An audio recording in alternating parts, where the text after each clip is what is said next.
Hello everybody, and welcome to Gaming in the Wild, a video games podcast about games from the artistic, creative side of the tracks, from indie to AAA. My name's John, I'm your host, and this week in Reykjavik, it's been crisp, it's been bright as it can be, with so little daylight, and I've had loads of time to play a bunch of games. I've been playing a whole bunch of interesting stuff. So I'm going to run through some of it for you today. After playing Haiku the Robot last week, I dived straight into a whole bunch of Metroidvanias. I really got the bug after that brilliant Metroidvania. If you are at all a Metroidvania fan, please do go and check out that Haiku the Robot episode and check out that game. It's really been sticking with me. It's one of those games that's got such a nice mood to it, such a nice atmosphere, such a sense of place, even in that lo-fi retro pixel world that that game inhabits. I've just been thinking about it a lot. It's one of those games, you know.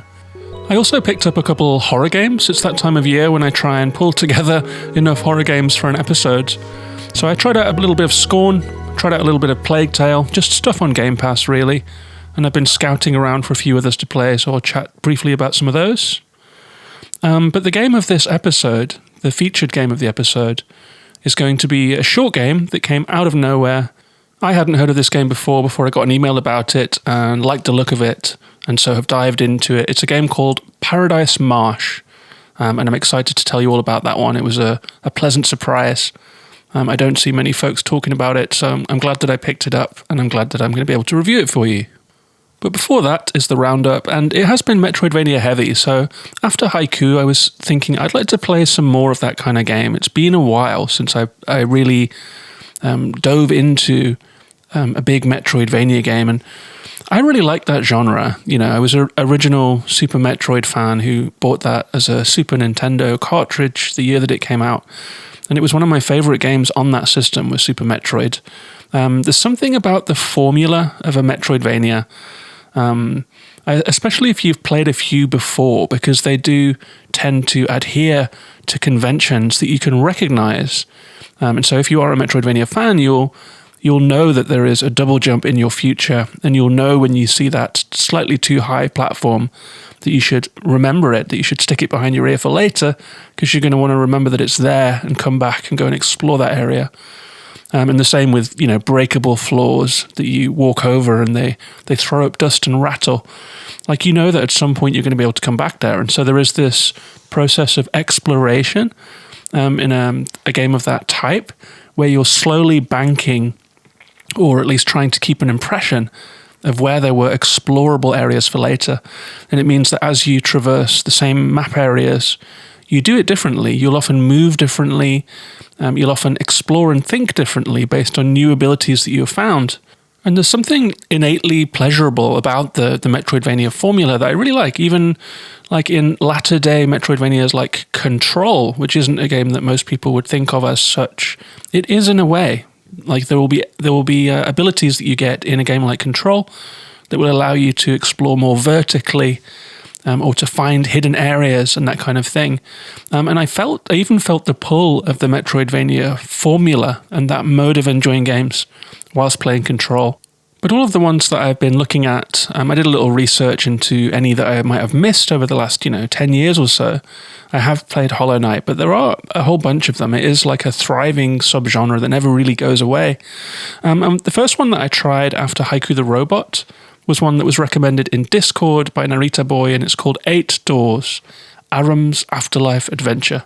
And the unique selling point of this one is that it's based on Korean folklore, and so it's a journey through the afterlife looking for a relative who has passed away to take them back, that classic story, in which you talk to spirit beings and you go through the process of passing through purgatory and finding your destination and being judged and all of that stuff that we find in many different, religions and spiritual traditions. But over in Korea and in that area of the world generally, it seems to be a quite colourful version of those stories.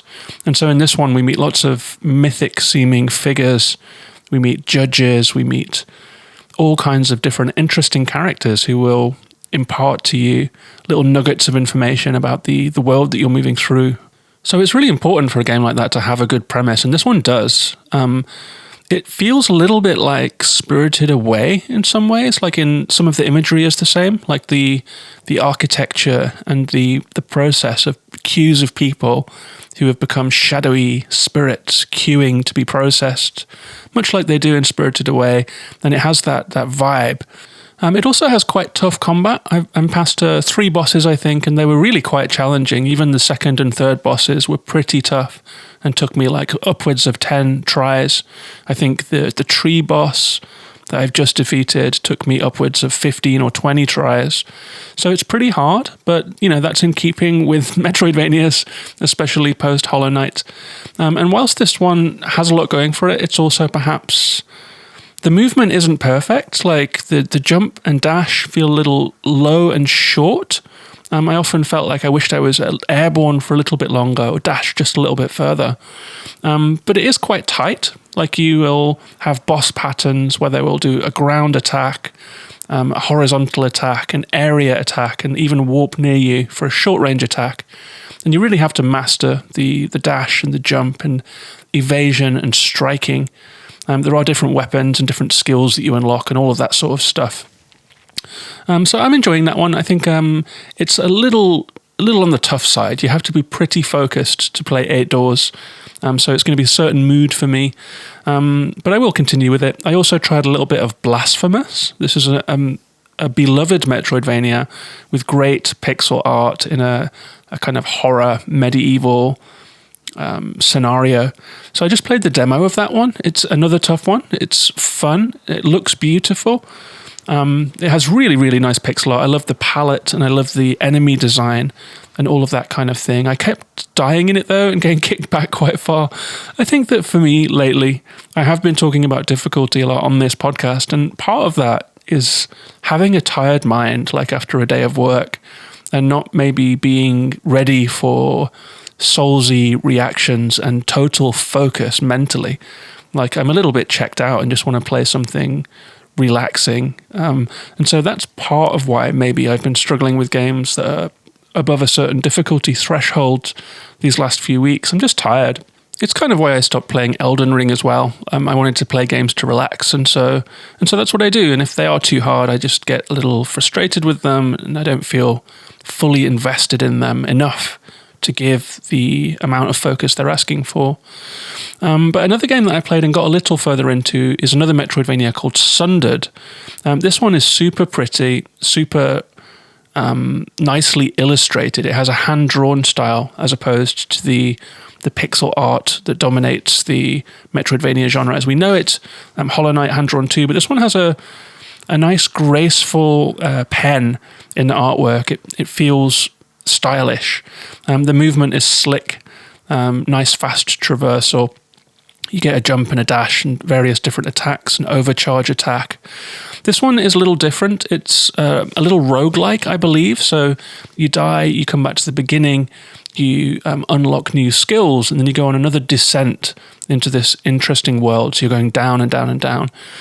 You'll find ruins, you'll find old abandoned laboratories that contain puzzles, and the more that you unlock, the further you get into the mystery.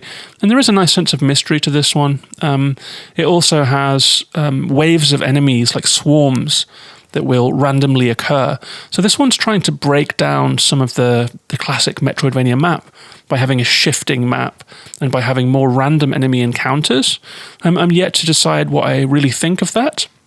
There is something nice and reassuring about a solid Metroidvania map when you start to learn and get to know the world that you're in. There's something comforting about that is maybe part of the attraction. But Sundered has a lot going on, and I'm going to keep playing that one too. I also wishlisted a few Metroidvanias. I wishlisted Xeodrifter, Iconoclasts, Bloodstained, Ritual of the Night, and Axiom Verge. These were all games that came recommended in various lists and from various friends. So I think I'm going to continue my little incursion into modern Metroidvanias and see how far I get. I have also played a few Halloween games. I picked up Scorn and played it for a pretty short while. If you have been following the discourse around that game, you will probably have noticed that some people are bouncing pretty hard on it, that it is pretty abstruse and obscure and arcane in its puzzle design and kind of plodding in its movement, and has some frustrating combat tacked in there as well, but has a beautiful, very striking visual style. Maybe not what you traditionally think of as beautiful. It's pretty disgusting. It has a lot of body horror. It has a lot of fleshy cyborg stuff going on with like keyholes where you have to insert your fingers into what looks like some kind of orifice, bones that look like they could easily be made out of metal, not knowing where machines end and flesh begins, walls that are pulsating as if you're walking through a huge creature.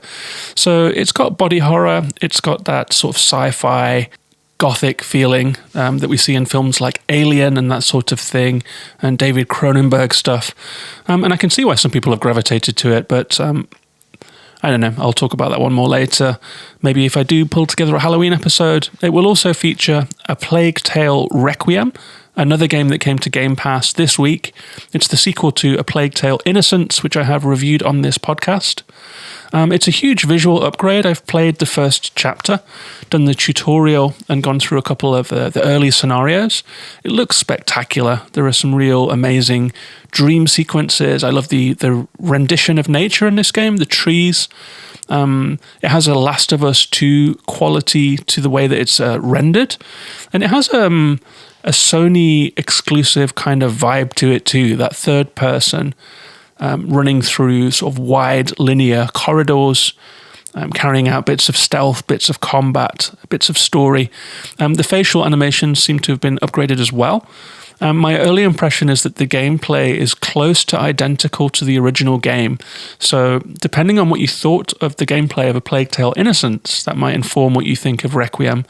I do have an episode about Plague Tale Innocence in the back catalogue. I will link it in the description, and you'll be hearing more from me about that game. A couple of final items in the roundup. I restarted Inscryption. Inscryption came out on PlayStation this year. It was my game of the year last year. I absolutely loved it when I played through it the first time, and I haven't touched it since. I've been meaning to since the arrival of Casey's Mod, a DLC that created an endless mode for the card game in the first chapter of Inscryption. This is, if you haven't heard about it, a very spooky, dark, creepy card game where you're playing a mysterious dungeon master who sits opposite you in a black room over a wooden table. You have to figure out a card game. You can walk around this black room and start to examine things such as framed pictures, safes, skulls, candles, and interact with those too. So it has an escape room vibe to it as well.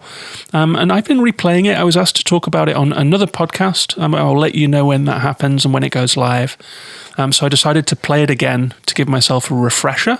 And I'm happy to say that it is every bit as good as the first playthrough that I did. In fact, I'm enjoying this one maybe even more. I know a few of those secrets. I've solved a few of those puzzles.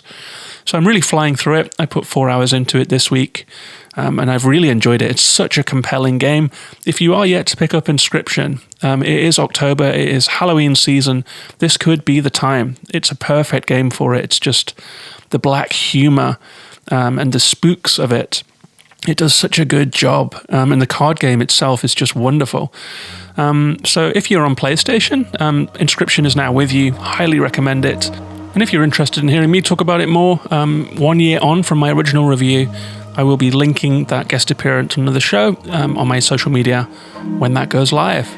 But before I get on to talking about Paradise Marsh, do let me mention that this show is patron supported. There is a Patreon for this podcast at patreon.com/gaminginthewild. You can sign up for $1 a month or more if you like, or in pounds or euros, depending on where you are. For that, you will get bonus episodes. There are 8 in the backlog, and I make a few a year. So there's loads of off-topic, patron-only podcasts if you'd like to hear them about music and travel and that sort of thing. You'll also get an invite to the show's Discord community, which is a lovely, warm, friendly little corner of the internet where people just talk games all day long, me included, and we just share what we're playing, share screenshots, share sale tips. It's a really nice place to be. You're welcome to join us. It's patreon.com/gaminginthewild. If you'd like to support this podcast, join the community and get those bonus episodes. Big thank you to all of my existing patrons. I really appreciate the show of support. lets me know that people out there are enjoying the show. You can also leave reviews for the podcast on iTunes and rate it on Spotify. I appreciate that too. So thanks very much to all my patrons. And with that said, let's move on and talk about the featured game of this episode, Paradise Marsh.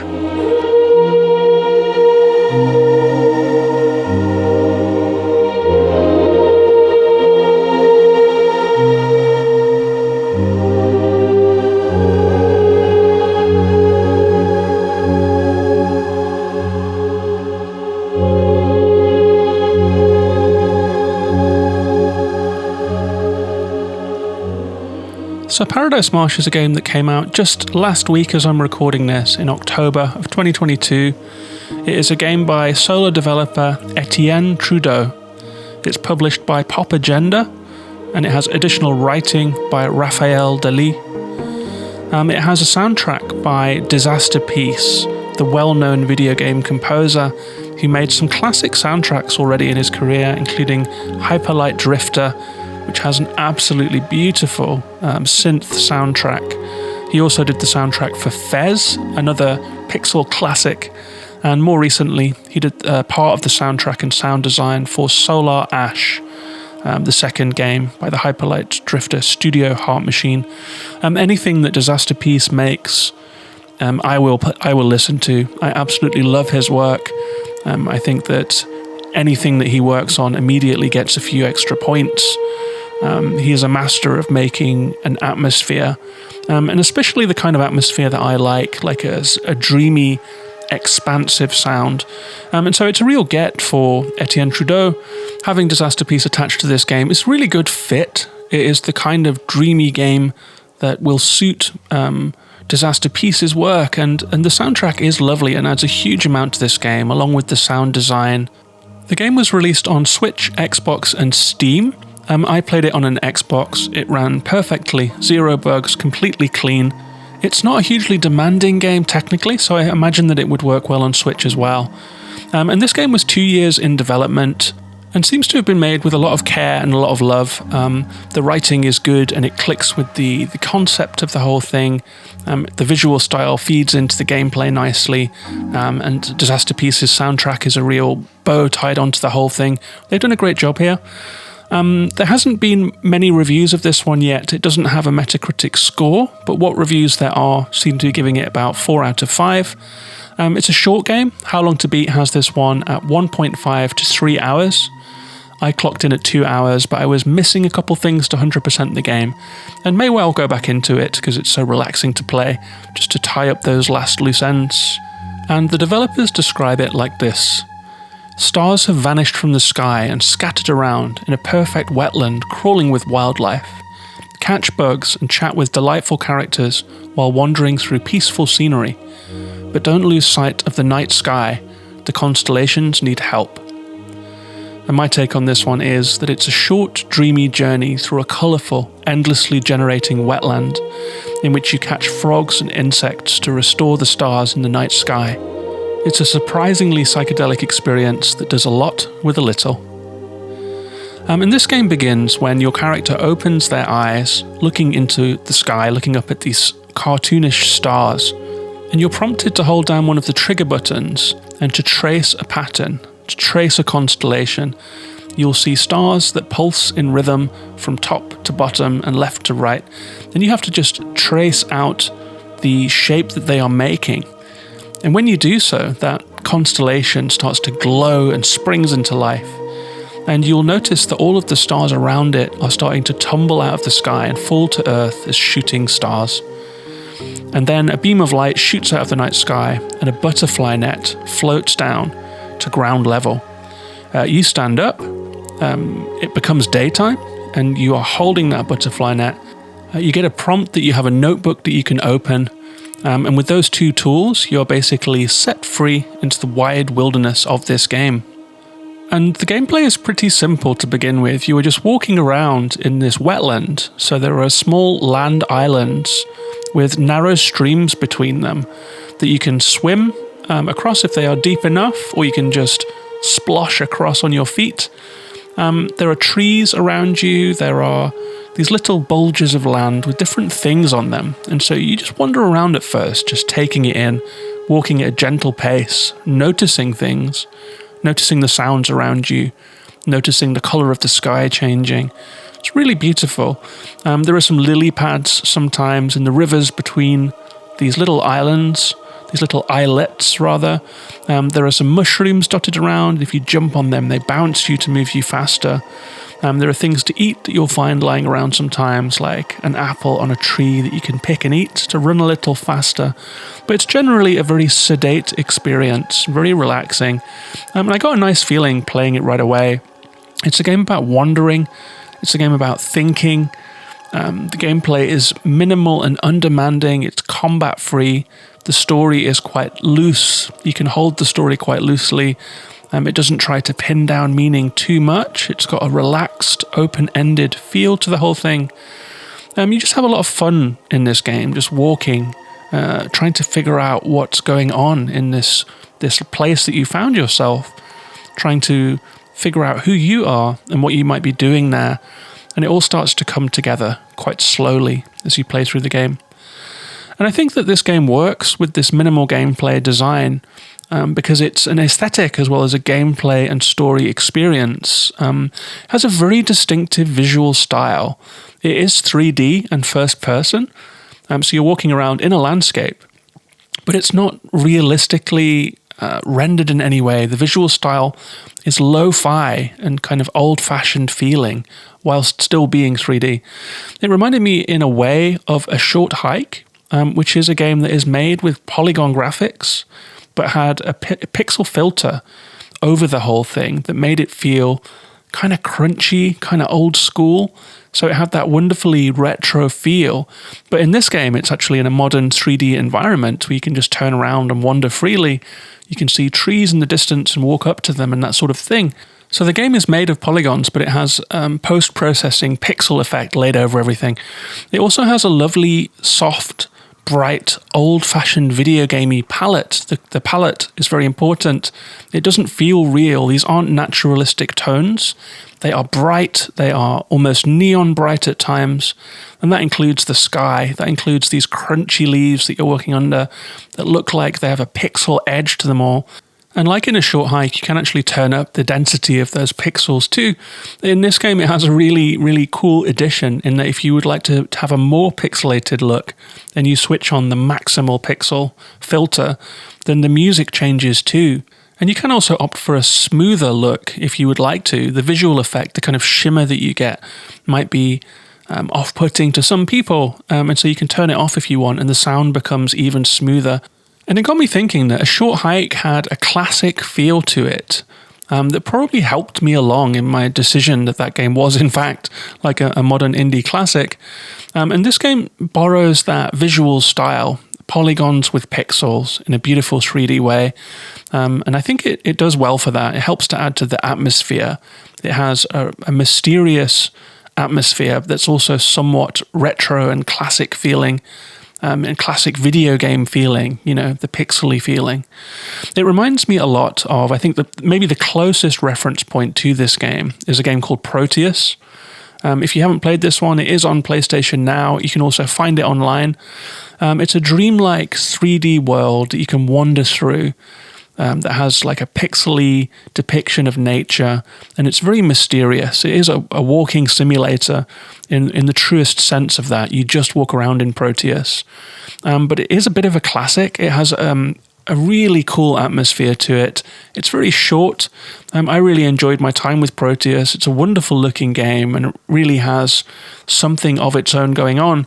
And there's definitely some Proteus DNA in this game. Although it is an update of what Proteus did, and it has more story, it has more mechanics, more UI. So it's definitely building on what Proteus did in some ways. It's an update of that vibe.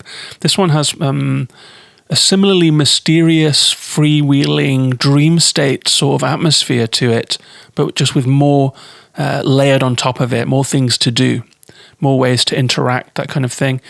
And also, the final part of the aesthetic offering and part of what makes this game great is definitely the soundscape. The music is wonderful. And it's very much woven in with the overall sound palette of this game. It is like a real treat. It's like a sound bath. There are chirrups and chirps coming at you from all directions. There is the sound of water, the sound of rain, the sound of wind, and combined with the cool day-night cycle that it has, where you'll see sunsets and you'll see moonrises. There are wind chimes that you can touch, and there's just a twinkle and lovely natural sound running through the whole thing. The music evolves and changes as the day-night cycle evolves. And the Sound of Music does a huge service to the atmosphere that really carries this game along.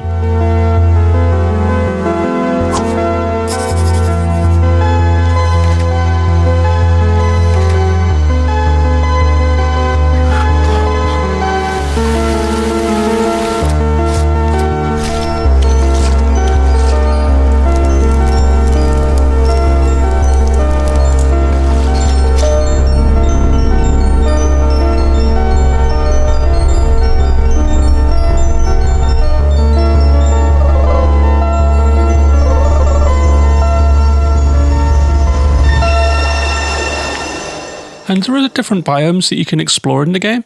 If you look around and start to walk around and splash through those rivers and walk over those islands, you will notice that there are a few repeating biomes that will crop up again and again. And they are kind of eerily similar to each other. Each time you encounter the pine forest, you will notice those tall trees, you'll notice a couple of features, maybe like a washing line. Every time you find an area that's full of sakura and cherry blossom, you will find bridges and shrines. And sometimes you'll find an area that is quite rainy and bleak. All of the four seasons are represented, and these areas are quite small. You walk over them in 30 or 40 steps, and then there's a little river to paddle over, and you'll be straight into the next one. So there is this feeling of being in a place where the landscape is stretching out in all directions in a disorientatingly repetitive way. It's not exactly the same, but it's similar to what you've seen before. And there doesn't seem to be any fixed location. If you turn around and walk back to where you came, you will realize that it's not exactly how you left it. So there is something interesting going on here. It is a procedurally generated landscape. And as you are walking around, you can see the land coming into being. You can see the trees rising at where the horizon ends in the game. And so you get this feeling that as you're walking around, the land is rising up beneath your feet. And it starts to add a kind of a slightly magical feeling to the experience that you're having in this game. In a way that I really appreciated, this unraveling, forming landscape that seems to be appearing in front of you and vanishing behind you, whilst being interesting and convincing enough to make you keep exploring and to not just feel completely lost. It's a really good balancing act they have going on here. And you will find incongruous objects. You will find things that do look like they would be in this landscape, like an unattended campfire that has smoldered down. But sometimes you'll also find unexpected objects, like a tree house that just seems too far from civilization to be real, or even more interesting things that I won't spoil here. It's maybe worth having a little spoiler discussion here. I am going to keep it spoiler-free as much as possible. I'm not going to talk about the story that you discover. I'm not going to talk about the ending. I'm going to skate around certain mechanics that I enjoyed discovering. I went into this game completely blind. And if you have liked the sound of what I've said so far, and you want to go in completely blind too, I would recommend that you do so and come back to this podcast later. I'm going to talk about some of the basic mechanics that you start to discover at the start of the game now, but it is only a 2-hour game, and discovering what the game actually is was part of my enjoyment.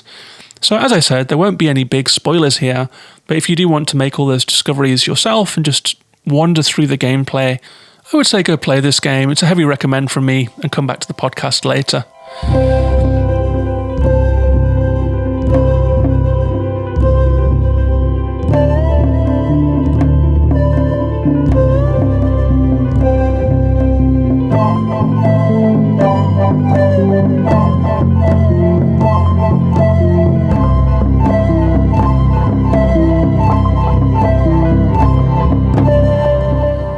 So the gameplay in Paradise Marsh is very much about walking around. It's very much about exploring, experiencing, and witnessing.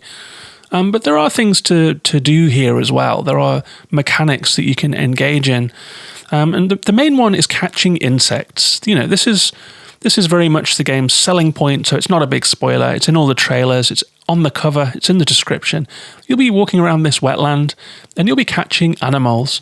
So you run around and you can see sometimes in the distance, as you are exploring the wetlands, you can see a kind of a white twinkle. And sometimes you'll hear a sound as well, like an animal sound that draws you in that direction, but it definitely catches the eye. There is a really strong visual cue that you should head over in that direction. And when you go over there, you'll find a variety of animals and insects that live in this wetland. If you follow the signals, you might find a frog that's just sitting on a rock. And if you run up to it with your net at the ready, it will quickly hop away from you in a certain pattern when you get close to it. But then you can learn that pattern. You can catch that frog. Maybe you'll find a dragonfly hovering over the water, or one of the little islets that moves in a certain zigzag pattern. Maybe you'll find a spider dangling from a tree that withdraws up the tree when you get close. You have to figure out the cues that each insect or animal has and how to catch them. Some are easier to catch than others, but they're all totally doable. This is a very easy and chill game, so there is no challenge to it really, but it is kind of fun figuring out the movements of each animal and how to catch them. When you do catch one, there's a little trigger and your notebook will open onto the screen. And this is the notebook that catalogs all the things that you have found. It's also where you can find some of the game's options. If you're playing on Xbox, you will find here the stick sensitivity, which I had to turn way down. I had to turn it down to about 20% because the stick default on Xbox was incredibly sensitive. But also in the notebook, if you catch a frog, it will open at a certain page. You'll see a picture of that frog. You'll get some information about that creature. You'll get information on which habitats it can be found in, which of the biomes it can be found in, which is very helpful as you'll be catching a lot more of them.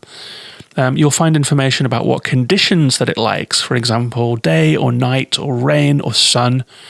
And a couple of little facts about the animal too. For example, I'll read out to you the entry for the toad.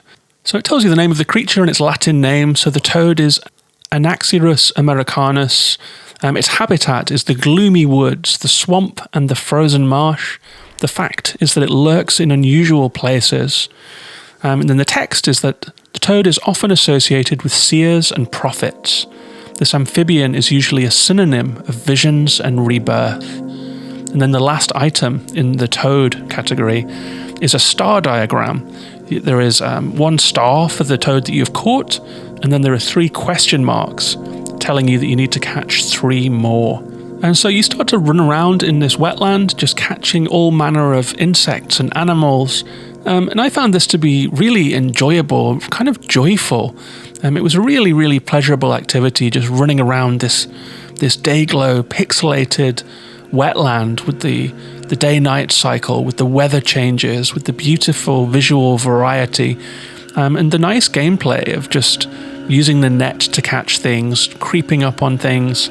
If you hold down the trigger button, you will raise the net and creep quietly, trying not to startle them. And starting to see my notebook start to brim with entries about all of these fun creatures that I was catching.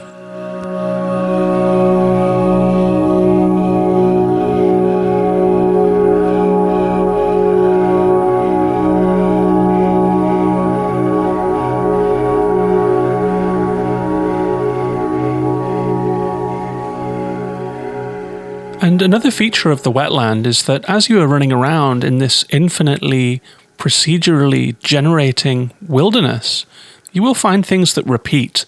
For example, pretty much every instance of every biome has in it a mysterious monolith, just a black pillar with a bite taken out the top of it.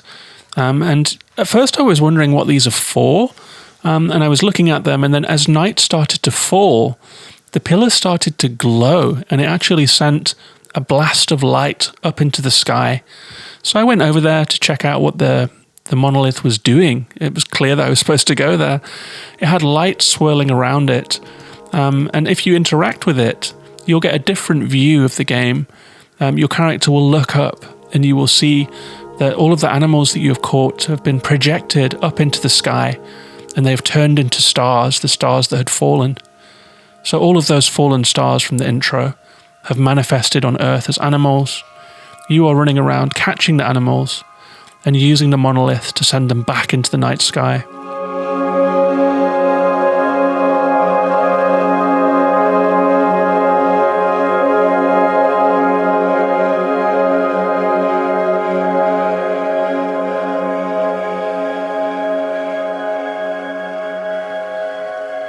And as those stars appear in the sky, you will see a little icon next to each star telling you what kind of animal it was. If it was a dragonfly, you can click on that dragonfly star and you'll get a message. The stars actually start to speak to you. And so you end up standing in the middle of this wetland, having caught a bunch of creatures, cast them back up into the heavens. You can click on them, you can start to converse with them. It's absolutely surreal, absolutely wonderful. And the way that they talk to you is always different. Each animal seems to have a different personality. And that personality seems to be tied, according to the notebook, to what kind of mythical associations the world has with that animal, with the toad, with the frog, with the bees, and all of that sort of thing. As you catch more and more animals, you send up more and more stars. And as you complete constellations, drawings of those animals start to appear across the night sky, like a kind of a constellation and a sigil. And you feel the sky fill up. It's very satisfying to do. And I really got into the zone with this. I really felt myself drifting away into this game. I played it in one sitting and barely looked up in that whole time. I just really got into the flow of exploring this wetland, walking around, just taking it all in and using the different mechanics of this game to fill the empty sky with stars. There is more to it than that. It's not so... It's kind of meditative, but it's also a little silly. Some of the things that the animals say are silly. The fact that you can bounce along on mushrooms, you can skip stones, you can just sit and watch the day-night cycle speed up. There are lots of ways to amuse yourself in this game. It's not so self-serious. The visual style is playful, the animals are playful, but it really is quite easy to just get into the zone with this one, and that's what I did.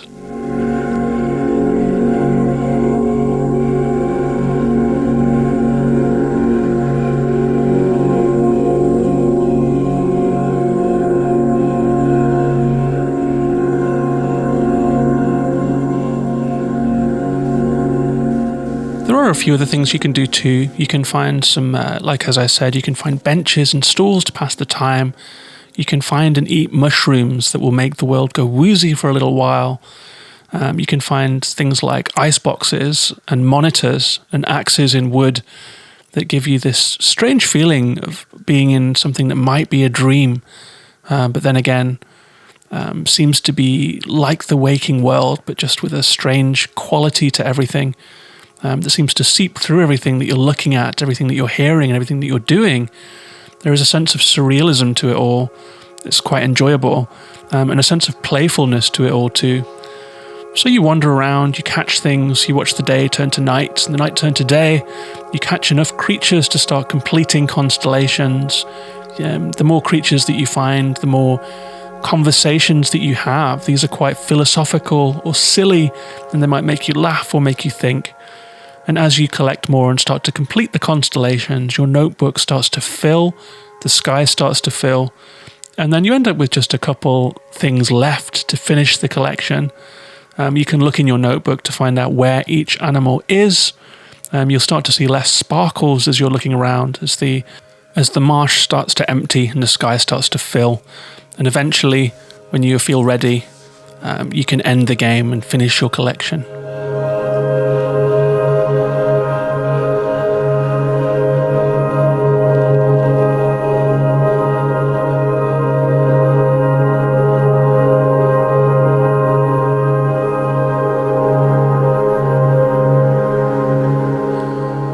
And I would list some of the upsides of this game as the fact that it's generally quite poetic feeling in its intention, in the conversations that you have that feel sometimes philosophical, sometimes silly, but always intelligent, often funny. It really does have a lovely sense of being connected with ideas of existentialism, and with a meandering thought process that's quite poetic that I really enjoyed. The writing is very good, and it's a huge compliment to the visual environment, to the really cool combination of polygons and pixels, and to the gameplay design of walking, catching, collecting, and then casting your catches up into the stars, and having this kind of cosmic experience of talking to the sky and the sky talking back. The music is excellent, the sound is excellent. It feels like a game that has something to say. It feels like a game that has quite a lot to say and quite a few words. I really enjoyed what they were trying to do here. It feels very genuine, well-meant and generous. It's just a very lovely experience. In terms of downsides, this is maybe the first game ever where I don't have a single note for this game.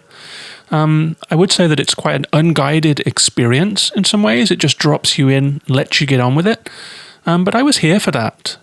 It's not a criticism, really. I think perhaps some gamers might not gel with this one like I did, but for me, like a meditative, contemplative, flow state game with exploration gameplay and beautiful visuals, really lovely music and great writing, is just an absolute treat. And this game does a great job of all of that in just a couple of hours. It doesn't outstay its welcome. I had a really fun time with this one. It was a lovely surprise. I highly recommend it. That's Paradise Marsh.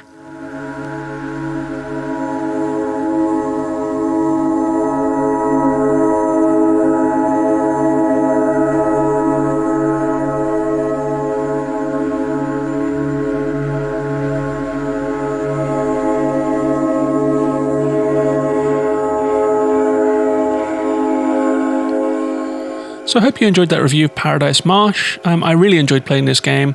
I would love to hear what you think about it. If you decide to pick this game up, please drop me a line, tell me what you thought. You can find me on Twitter as Gaming in the Wild. I'm there every day talking about stuff, talking about games.